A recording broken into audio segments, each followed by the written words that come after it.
That's real interesting. Did it die? Because all I'm showing is iris. Says it's recording. Huh. Well, it's recording. It may not be live, but we'll do it anyway. Oh, y'all can't hear me.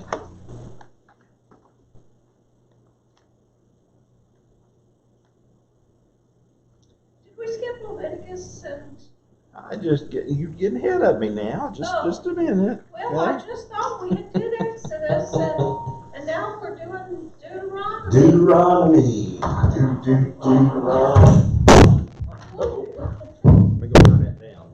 Jimmy had turned up again. Somebody did.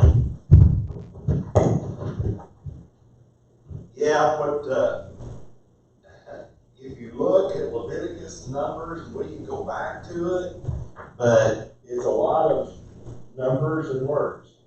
And repeating, well, I noticed it's a lot of repeating Exodus. Yeah. And Numbers. And even Deuteronomy is, Yeah. because we'll get into that tonight a little bit. You're running But 20-something of Numbers and still repeating Exodus. Numbers has a lot to do with the additional laws and Yeah, everything that they have. kind of like a reminder of what was in Exodus. Yeah, I lost my little glasses, so I'll have to. It's on your shirt. Oh, God included them, so. he did. And they're not important, but they're pretty dry for a Bible study. If you want to do them, I don't have a problem with it. I can go back. We can start next week on the others. Well, let's do Deuteronomy. You just feel like, I mean, you're in charge. What I try to do is one time do Old Testament, and next time do New Testament. Well, we did Old Testament, and I just kind of counted the chosen as the New Testament because we hit some. I mean, it's the New Testament time, you know, what we was doing. So we really didn't do a quote Bible study on it. So now I'm going back to the old. But if you want to, we can. It's. I just don't want to get monotonous in it because a lot of it is learning that. So, but it's okay. We'll look at this one tonight, and then we'll jump back to.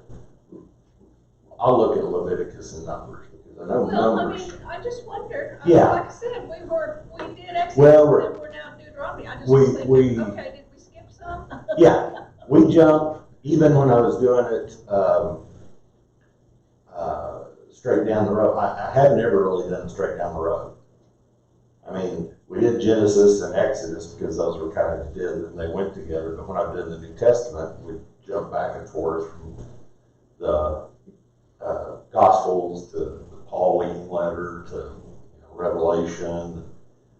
I was just looking at my list that we have already covered, and I actually was going to start on the Judges. I have a Bible study that a long time ago the church put out, and I was going to do that. I said, well, before we do that, let's go back to Deuteronomy anyway, because that's leading up to it. But I'll look at it and see. You can be surprised next week where we're going to maybe two. But this is a remembering. Deuteronomy is actually, if you look down below there, Deuteronomy means second law. Okay? And what that means is they had progressed 0 miles in 40 years. They had gone around and around, but they had died. They went to the promised land right at the end of last year, or last Exodus, and they were going to send out the spies and all this stuff, and it came back and they were scared. They did, and we'll talk about a little bit more about that in just a minute. But so for almost 400 years, as they were in Egypt with Moses, before Moses came, God was building them up to come out of the wilderness.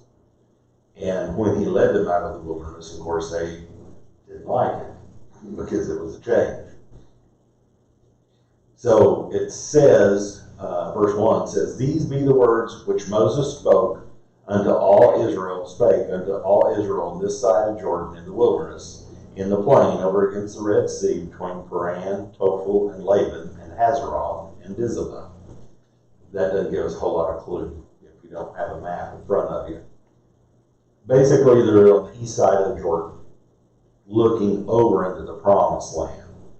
And they had been there for quite a while. They'd been actually south of there a little bit, around Mount Seir, Mount Horeb, and some of those places. We talked about that earlier. They moved during the 40 years, or during the time they left Egypt. They moved a few times, not a lot, though.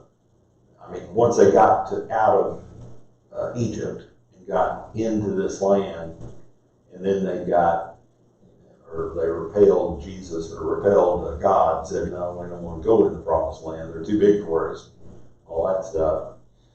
Then that's when he said, "Well, you're going to travel around 40 years.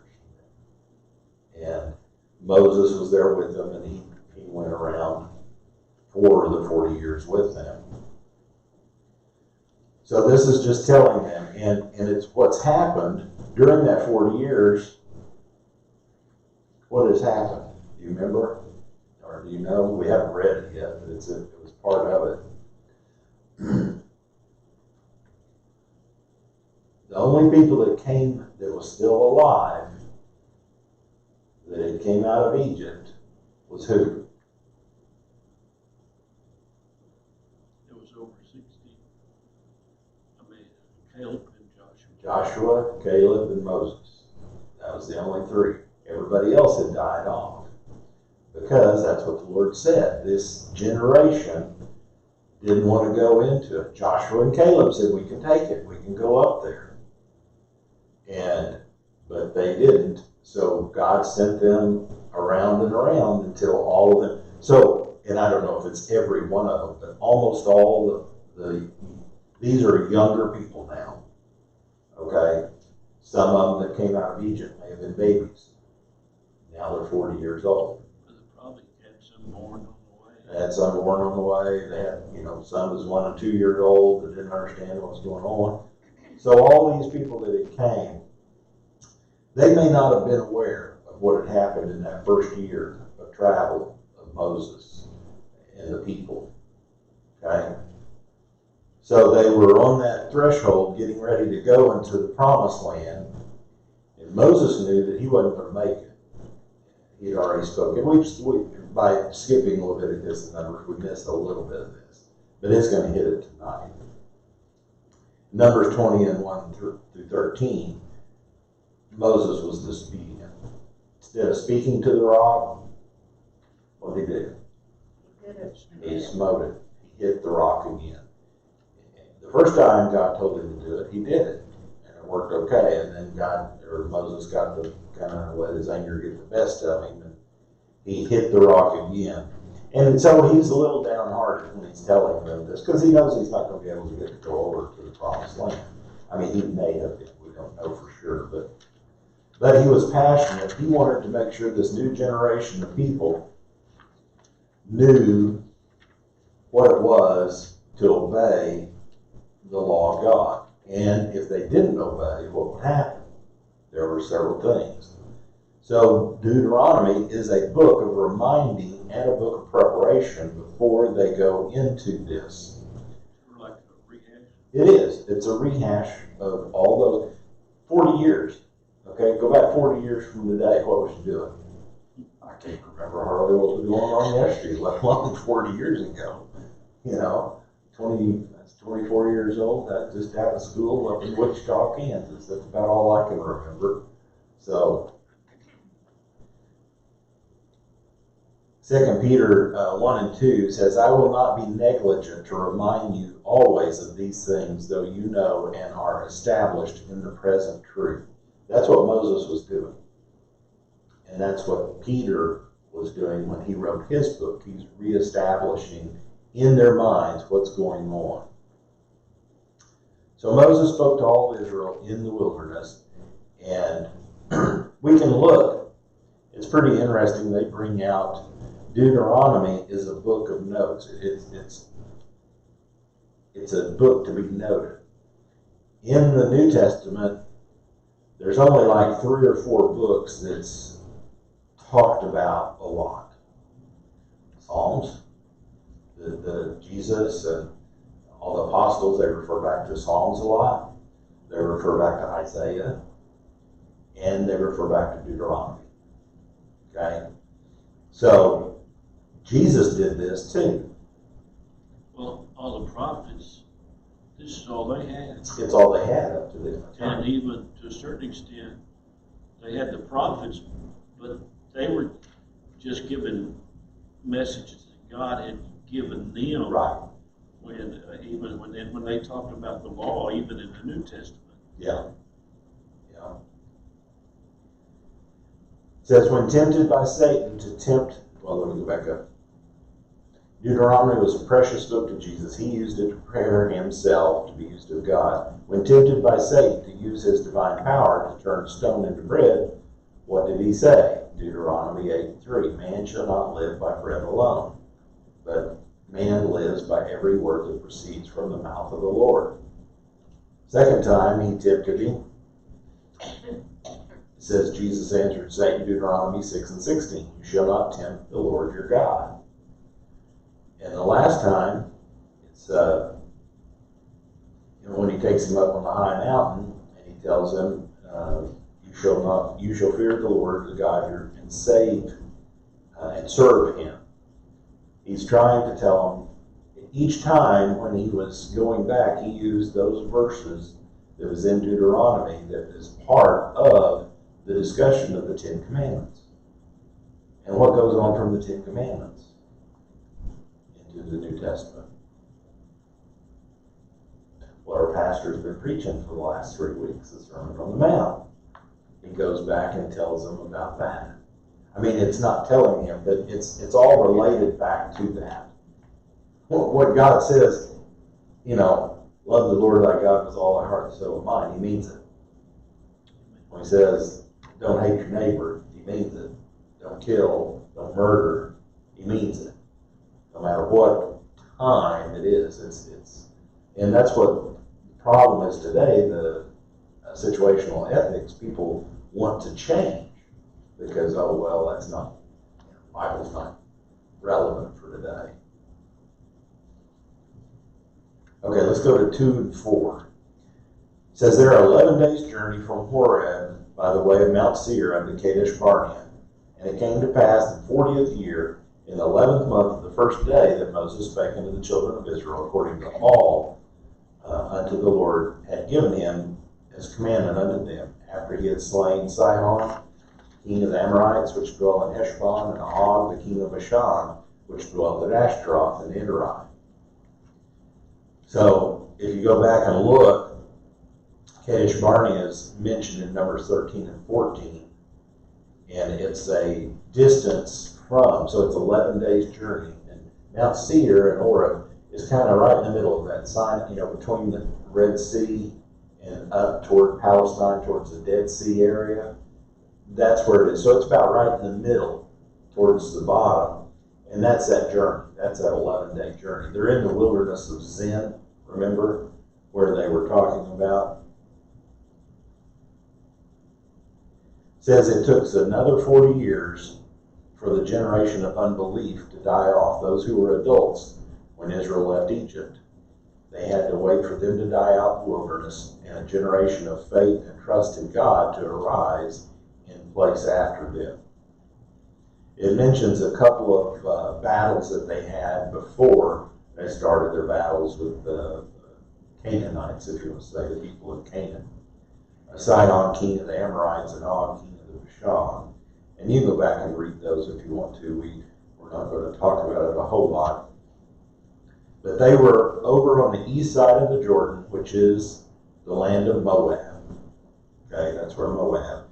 And Moses began to say, declare this law, saying. Then we go down to 6.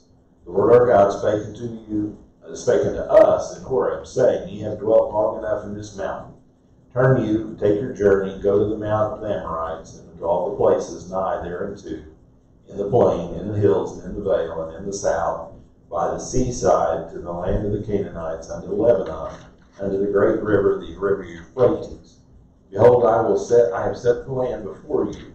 Go in and possess the land which the Lord sware unto your fathers, Abraham, Isaac, and Jacob, to give it to them and to their seed after them.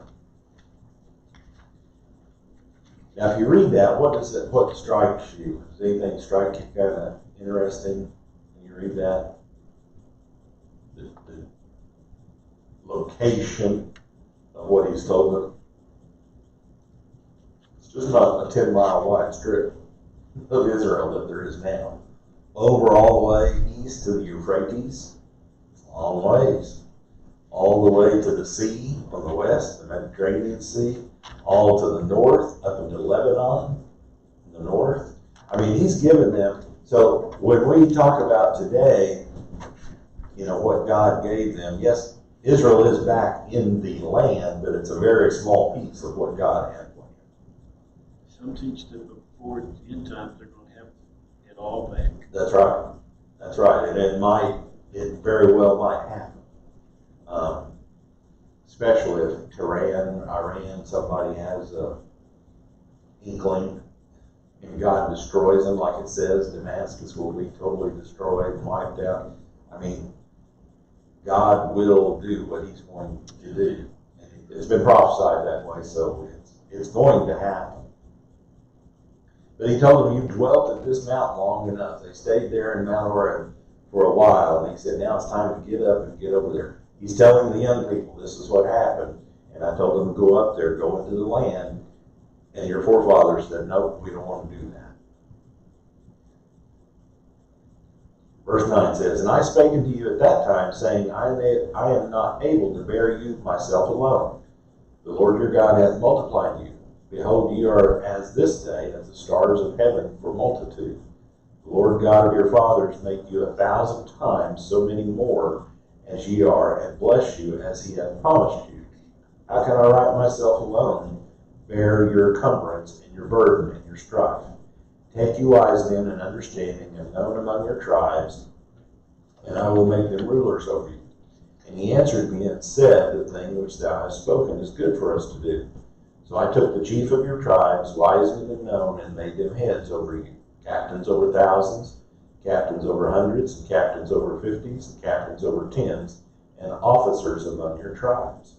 And I charged you, your judges at that time, saying, Hear the causes between your brethren, and judge righteously between every man and his brother, and the stranger that is within him. Ye shall not respect persons in judgment, but ye shall hear the small as well as the great. Ye shall not be afraid of the face of man, for the judgment is God's, and the cause that is too hard for you, bring it unto me, and I will hear it.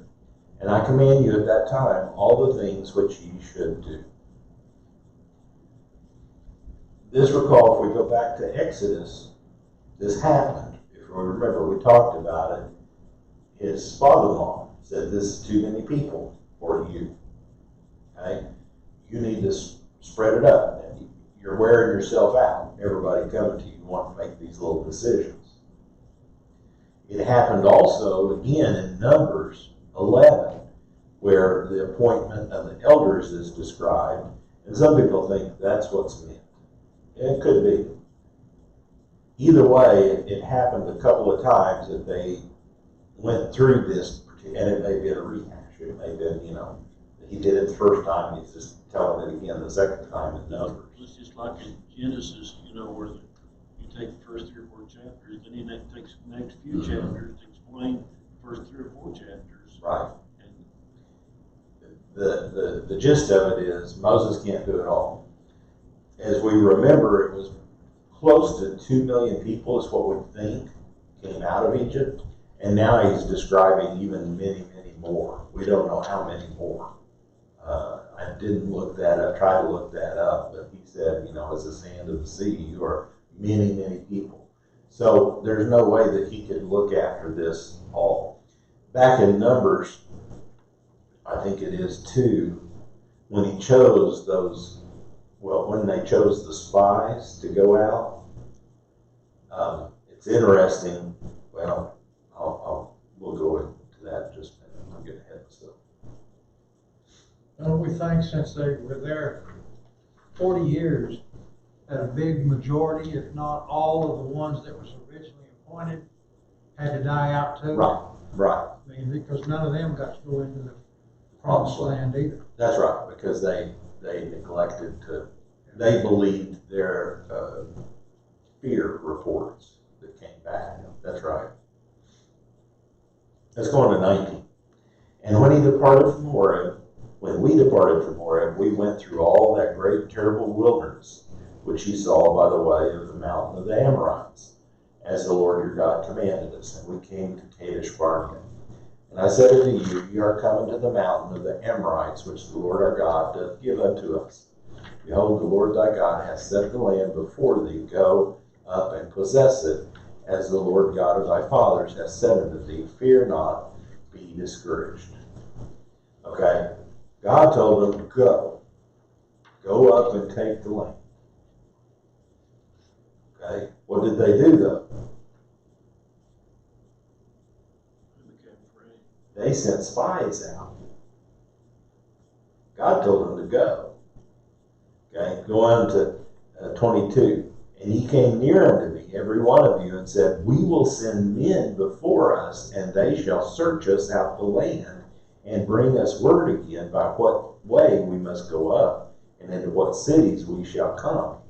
And the saying pleased me well, and I took men of you, one of a tribe.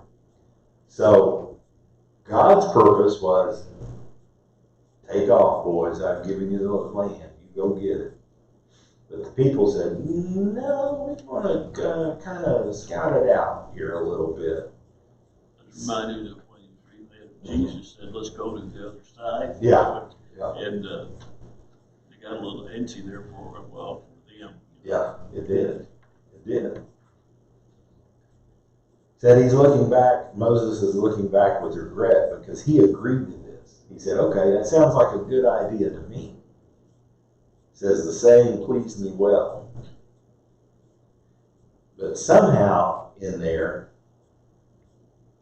the 12 got put in. And we can read, it says the people suggested it and Moses agreed to it, yet when 10 of the 12 spies came back with a report filled with fear and unbelief, the nation believed them and refused to believe God's promise and enter in. From reading only Numbers 13 and 2, it might seem that this plan to send spies into Canaanite originated with God, not the people.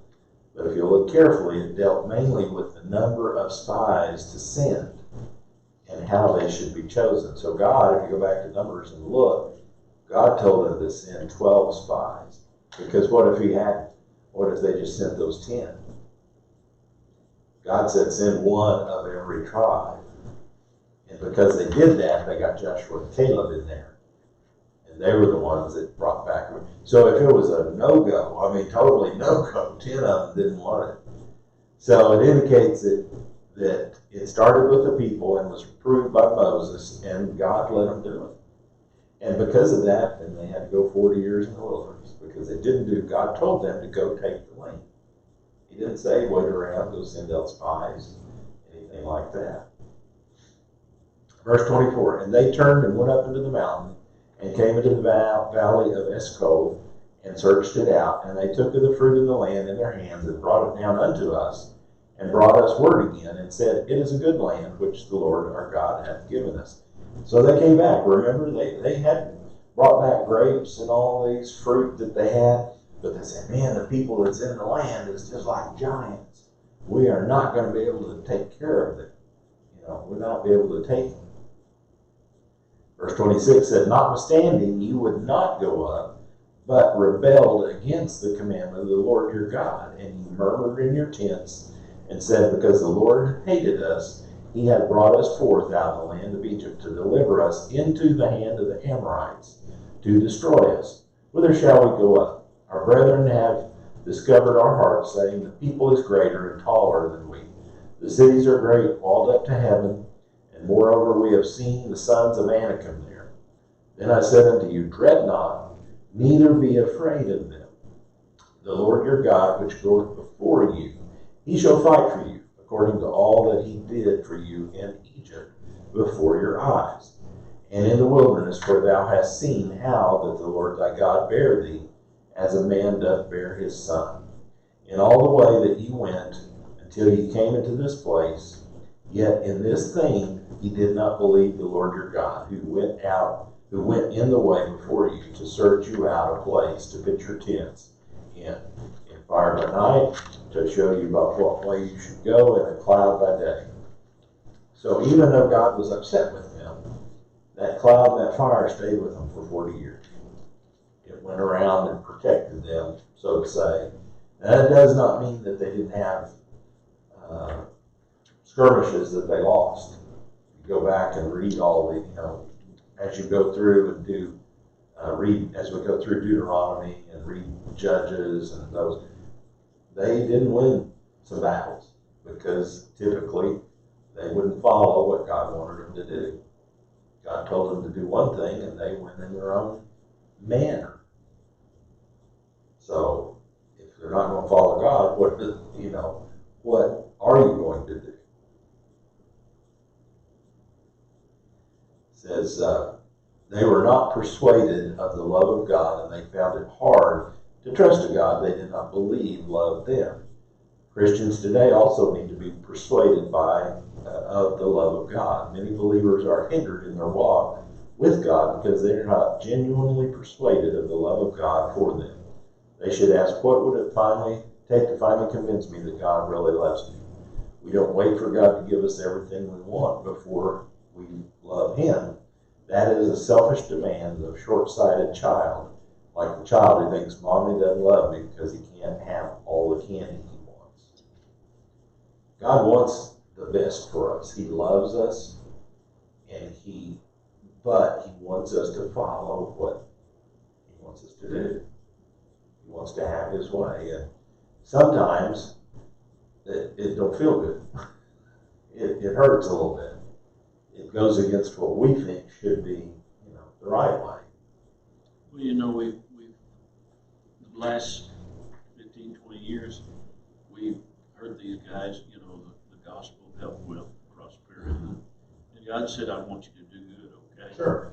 But at the same time, it says, broad is the way that leads to destruction. Okay? And many there, find it. Right. And then he goes on to say that narrow is the way, and that's when he goes on and he says there, that we're going to have to endure to the end. And, when you see, so often, since I've been studying about, the Sermon on the Mount, I think, like you said, God is sincere about His Word. I was listening to somebody the other day, and he was talking about, he said, just because we say, well, God doesn't require, the 10 Commandments, He doesn't require, the things, adultery, all these things. He said, that doesn't make it so, in other words, God has not changed His mind. Right. Right. It's the same, and He's the same. Now He will relent sometimes. With Nineveh, Job, was sent there, or not. Jonah was sent there. I'll get it right in a second. And he was going to wipe them out. Jonah was mad because he didn't. But God is ever seeing.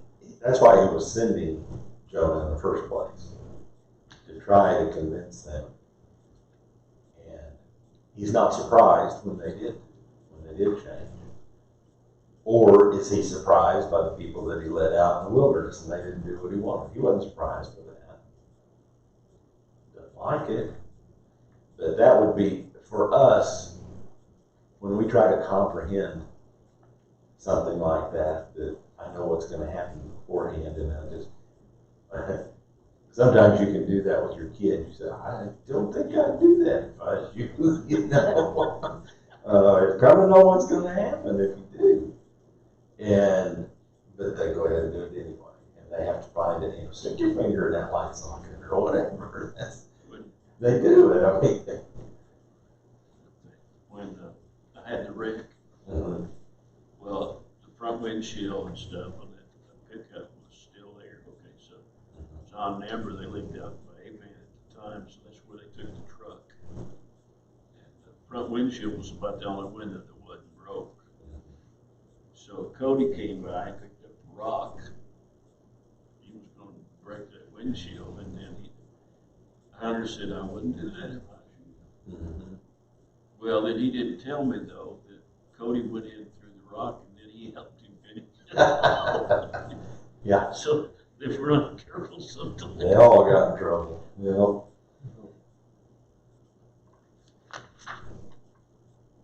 Let's go to 34.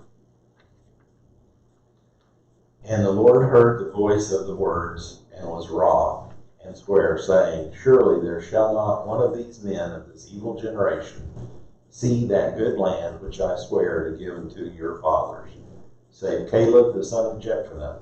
He shall see it, and to him will I give the land that he hath trodden upon, and his children, to his children, because he hath wholly followed the Lord.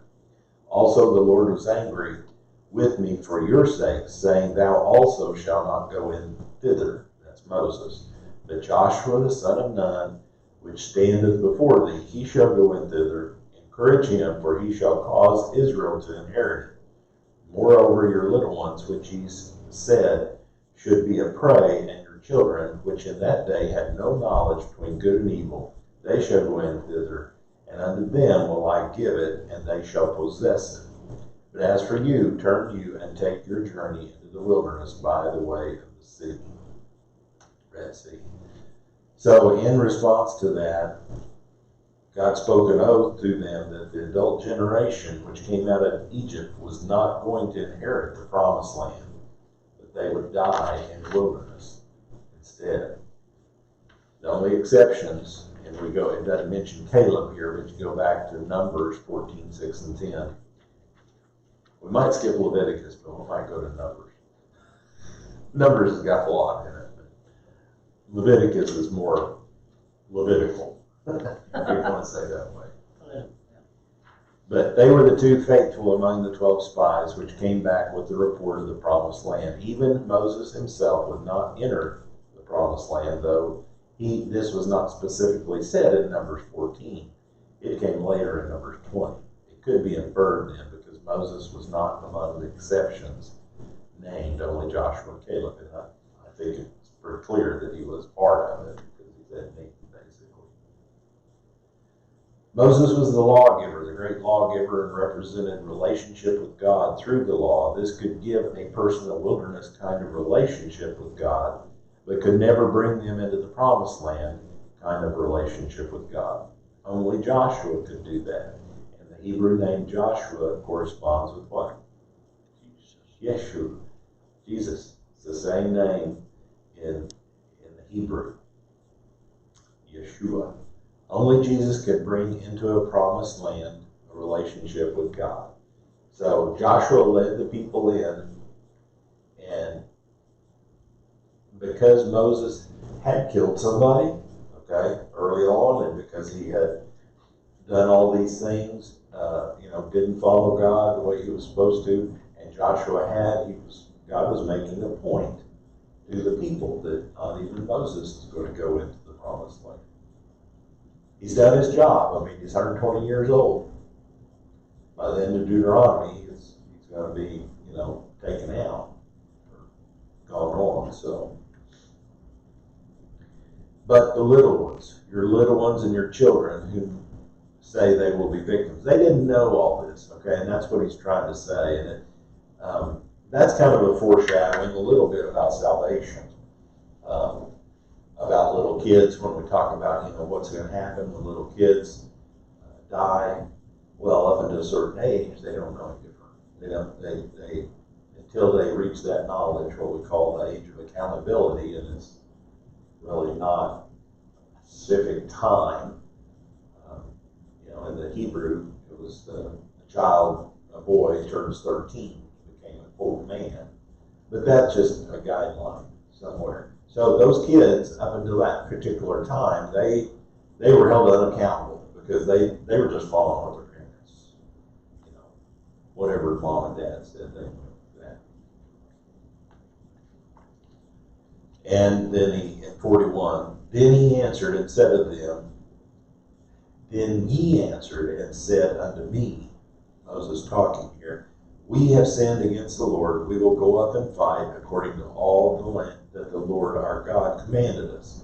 And when he had girded on every man his weapons of war, you are ready to go up into the hill. And the Lord said unto me, say unto them, go not up, neither fight, for I am not among you, lest ye be smitten before your enemies. So I spake unto you, and you would not hear, but you rebelled against the commandment of the Lord, and went presumptuously up into the hill. And the Amorites which dwelt in the mountain came out against you, and chased you as bees do, and destroyed you in Seir, even unto Horeb. And you returned and wept before the Lord, but the Lord would not hearken to your voice, nor give ear unto you. So you abode in Kadesh many days, according unto the days that ye abode there. So they did the same thing when they did the manna. Some of the people, he told them, okay, go out together every morning, get your omer, just one omer for each person, and that'll be good for the day. Some people gathered a little more, got pretty stinky the next morning. But he said on the second day, on the Sabbath day, the day before the Sabbath, you gather enough for 2 days, because you're not going to go out. Well, the people that did it, they didn't eat that Sabbath because they said, oh, it's going to be stinky. We don't want to keep it overnight. Same thing here. They're thinking with their own thoughts, with humanistic thoughts. We see that today in each and every way that we could possibly see. That it doesn't, a lot of times what God tells us to do doesn't make sense to us, but we need to go ahead and do it. For some reason, some way, some shape, some form, God is telling us to do it because He knows what's going to happen. He knows what's going to happen down the road for us, and how either that'll build us up or that'll keep us out of trouble or whatever it is. We don't know, and that's where we need to learn to lean on Him even farther than we do now.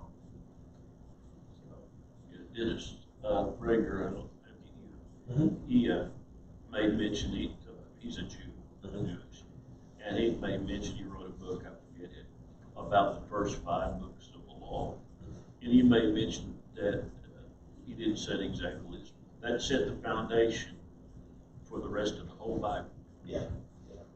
Because of the laws, and then not only that, the people, again, over and over again, we, find out that God's people is always, like the children of Israel claim, why'd you bring us here, Moses? Right. And then Saul, those people you gave me. Mm-hmm. And even in the New Testament, we begin to read, and even today, we look and see how God has blessed us over and over again. Sometimes we doubt, and I think a lot of times it's fear of the unknown. It is. It is. We want things to be the same, to not change. God's not. That one phrase that keeps resonating with me, get used to different, because it's going to happen. Jesus wasn't here. He didn't come here. And God, He was following His Father. He didn't want to do things. Why in the world would you tell Him to smote the rock one time and talk to it the next time, speak to it? But He did. It's different, but Moses was comfortable, and if we go back and read that, he lost his temper is what he did, and smote the rock instead of speaking to it like God said. And that's, for him, that's all it took in our sight. But there was something behind the scene that more so God seeing that, well, you're trying to do it in your own. And that was what God was leading on to him. So, well, one of them was it Jesus or one of the disciples said, let's not become weary in well doing. So right. a lot of times when we're working for the Lord, Lord, I mean, just any of us working for the Lord, if we don't see results right then, Right. okay, and see something happen right then we begin to say, well, it's like God heals, but will He heal me? God meets needs, will He meet my need? One thing that is brought out, it's gonna bring it out more, I think, next season, that we talked about in The Chosen, that, little James, when they was talking about the campfire, that one place, I think it was Philip was talking to him and asking him about, because Jesus was there all day healing all them people, and he's asking him, why didn't you get in line? Why don't you get down there and get that? And the actor that's playing him, actually, he's not acting a limb. That he has a condition that, does that. So I know he's probably doing the same thing, struggling with that. And we don't know if little James had something like that, but a lot of people did. Paul did. He had a thorn in the flesh that, for whatever reason, God didn't take it away. It was there for his whole life. So we don't understand what God has for us, but we just have to keep on moving, keep on doing what He's telling us to do. Sometimes it's healing's not for us. I don't know why. Well, it talks about the sickness and the death. Right. And then it says, it's appointed unto man wants to die, and after that, we don't know. We wish we did, but we don't know. Yeah, it's like, why didn't we just go down there to the hospital and empty out the beds, like some of the old Catherine Kuhlman and Smith Wigglesworth, all those, healers. I don't know. God is not working that way. Well, a lot of times it's hard to step out on faith. It is. Like the 10 spies that went in there, if they'd have seen they could have took them, then they wouldn't have done it by faith. Right. They'd have done it not thinking it was them that done it, Right. not God. Right.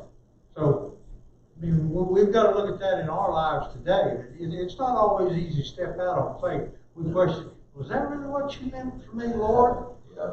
Give me, please, give me three. Yeah, give me three a times. please. Yeah, give me 4 or 5 examples of why we wanted to do that on faith. And it starts bleeding away from our faith at That's that right. point. By that time, the opportunity's passed. Yeah. I look back at that sometimes. It's natural, Right. okay? Right. But God is, He's so good. He's so long suffering, isn't He? And he will get what He wants done no matter what. Sometimes He'll use us, and sometimes, if we won't give in, He'll use somebody else, and we'll just miss out. As you mentioned, He's going to get done. If we read this and see some of the statements were made, and how that, God, some of them did, but they were able to go and take over the promised land. Right. And then because of their unbelief again, but He's going to come back down. He's going to reestablish it one more time, and they're going to be back where they should be. And then this place thing is going to wrap up. Right. Right. But they went back, even as we go through history, and God wanted to lead them with the prophets, and the judges. The way they were, no, we want a king. And what they did, they got a king, but the people picked the king, this big guy, big, strong, and of course he turned out to be bad after a while. And David, even small, ruddy guy, smallish, but God still pushes on as far as He knows what's going on, and He can still get done what He needs to do, even though we interfere. We kind of step in the way and get in the way of His policies, but He still gets it done. So. I look at verse 26, 27, and 28, and it said, notwithstanding, you would not go up, but rebelled against the commandment of the Lord. We have to be awfully careful that we don't rebel against what God wants, or we're going to pay the consequences. And there was 12 that went forth to spy. 2 said, hey, we can do this. Right. But they were the minority. And it Total was, minority. and it was 10 that was kind of like dragging their feet. And how many times are we in a minority, in a church, in you know, the world, whatever, and it just starts beating on you, you know? Right. And then pretty soon you get discouraged, It and, wears you know, you down. and your faith starts kind of like sinking a That's little right. bit, you know, but we have to keep so much,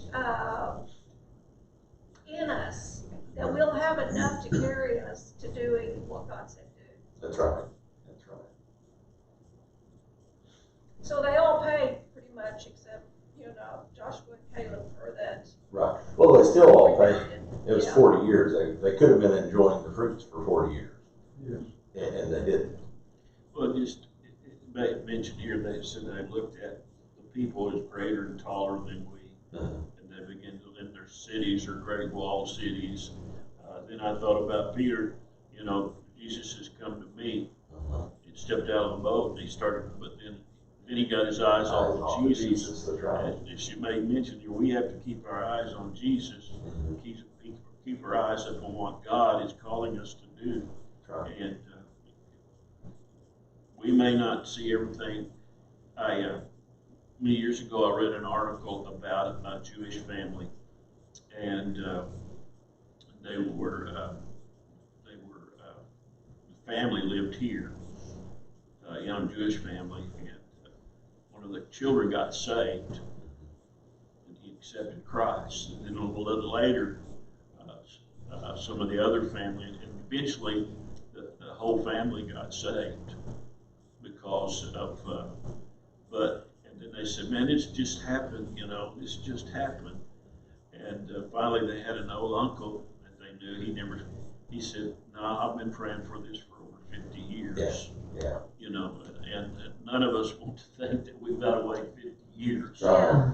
But whatever, you know, so if it, you know, and maybe sometimes even like look at the prophets and look at the Old Testament, and some of the promises and the prophecies, they didn't get to see fulfilled with the natural eye. That's right. But they got fulfilled, and then they're going to be part of the great celebration because they were faithful. That's right. They were faithful.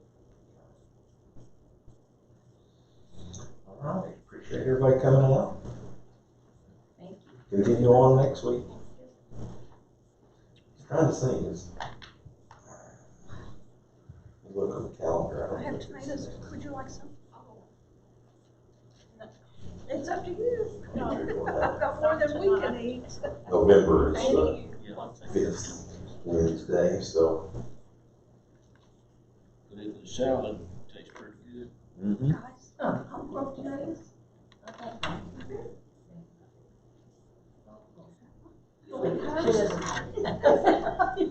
We can't eat them